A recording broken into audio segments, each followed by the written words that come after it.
The cursor blinked, a lonely beacon on the screen. Ethan scrolled through endless forum pages, nothing but dead threads and spam. He craved connection, a digital lifeline in the vast ocean of the internet. Then a flicker, a notification in the bottom corner, an invitation. He clicked without hesitation. Curiosity, a siren song. The webpage loaded, archaic and bare bones. It was a chat room. No flashy graphics, no user profiles. Just a blank slate and a single line of text. "Welcome, Ethan. We've been waiting." A shiver ran down his spine. How did they know his name? He hadn't entered any details, hadn't registered.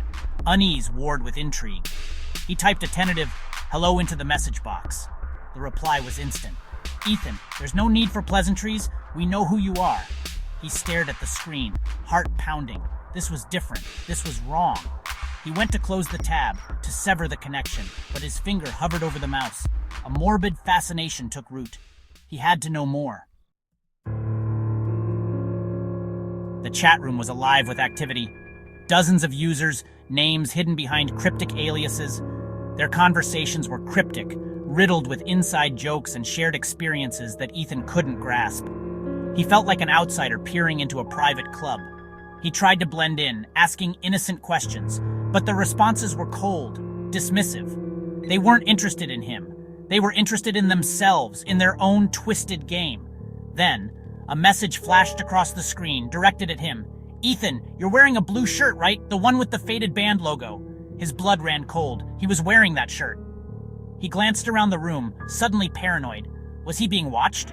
More messages followed, each one revealing intimate details about his life. Things nobody online should know. His childhood pet's name, his first crush, the embarrassing moment he'd rather forget. Fear turned to terror. He was trapped in a digital nightmare. His initial fear gave way to a grudging acceptance. He couldn't escape the chat room's gaze, so he might as well understand it. He started paying attention to the cryptic conversations, trying to decipher their meaning. They spoke in riddles, but there was a pattern to their madness. They talked about events before they happened. A car crash on Elm Street, a power outage downtown, a winning lottery ticket. At first, he dismissed it as coincidence, but the accuracy was too uncanny to ignore. He decided to test it. He typed, "What will my mom make for dinner tonight?" The response was immediate. "Spaghetti bolognese." He scoffed, knowing his mom hated cooking pasta. But that evening, as if by some cruel joke, the smell of simmering tomatoes filled the house. Spaghetti bolognese it was. His skepticism crumbled. The chat room was a window into the future, and he was both terrified and strangely thrilled by it. He was hooked. He logged in every day, eager to consume their cryptic pronouncements, their glimpses into the tapestry of fate. Ethan's life became intertwined with the chat room. He neglected his homework, his friends, his real life, consumed by the unfolding digital drama. He became a digital oracle, using the chat room's predictions to his advantage. He aced a history test, thanks to a cryptic hint about the fall of the Roman Empire. He won a bet with his friend, knowing the exact score of the basketball game. He even avoided a nasty fall, warned by a message about a slippery patch of ice. He felt invincible, untouchable. But the thrill of prescience came with a price. The chat room's predictions grew darker, more personal. They revealed his parents' arguments, his best friend's betrayal, his own deepest fears and insecurities. They knew him better than he knew himself. The line between the digital and the real blurred. The chat room wasn't just predicting the future, it was shaping it. His choices, his actions seemed preordained, dictated by lines of text on a screen. His free will, an illusion. Section 5, ticking clock. Then came the countdown. It started subtly. A user named Tempest began posting cryptic messages, numbers, dates, times. They meant nothing to Ethan, but the other users reacted with a mixture of dread and morbid fascination. He soon realized the terrible truth. Tempest wasn't just posting random numbers, it was a countdown. His countdown. Each message brought him closer to an unknown, but undoubtedly grim, fate. Panic set in. He begged the other users for answers, for a way to stop the countdown. But they were no help. They were just observers, witnesses to his digital demise. Some even seemed to relish in his impending doom. He tried to escape. He deleted his account, smashed his laptop, threw his phone into the river. But it was no use. The chat room followed him, haunting his dreams, whispering his remaining hours like a digital death knell. Ethan was desperate. He needed to understand the countdown, to find a loophole, a way out. He sought out anyone who might be able to help.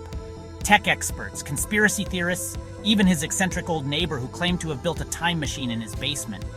They all dismissed him as delusional, a product of too much time spent online. But Ethan knew better. The chat room was real, its power undeniable. He was living proof of its terrifying capabilities. Days turned into hours. The countdown continued its relentless march. He withdrew from the world, holed up in his room, a prisoner of his own digital nightmare. He was resigned to his fate, the inevitability of it all washing over him like a cold, dark wave. Then a glimmer of hope. He remembered a message, buried deep within the chat room's archives. A message from Tempest, the harbinger of his demise. It was a riddle, a cryptic clue to his salvation. The beginning is the end, and the end is the beginning. The riddle consumed him. He analyzed every word, every possible interpretation. Time was running out, but he refused to give up. He had to solve this, to cheat fate, to reclaim his life from the digital abyss. He stared at the screen, the chat room's eerie glow illuminating his face. The countdown had dwindled to mere minutes. He could almost feel the icy grip of death closing in, but amidst the fear, a sense of eerie calm settled over him. He understood. The chat room wasn't a prison, it was a mirror. It wasn't dictating his future, it was reflecting his choices, his obsession, his willingness to let the digital world consume him. He had a choice. He could continue down this path, letting the countdown run its course, or he could break free, log off, sever the connection. He could choose life. Ethan took a deep breath. He reached for the mouse, his finger hovering over the log out button. This was it, his moment of truth. But then, he hesitated. A thought struck him, a terrifying possibility. What if the chat room was more than just a mirror? What if it was a conduit?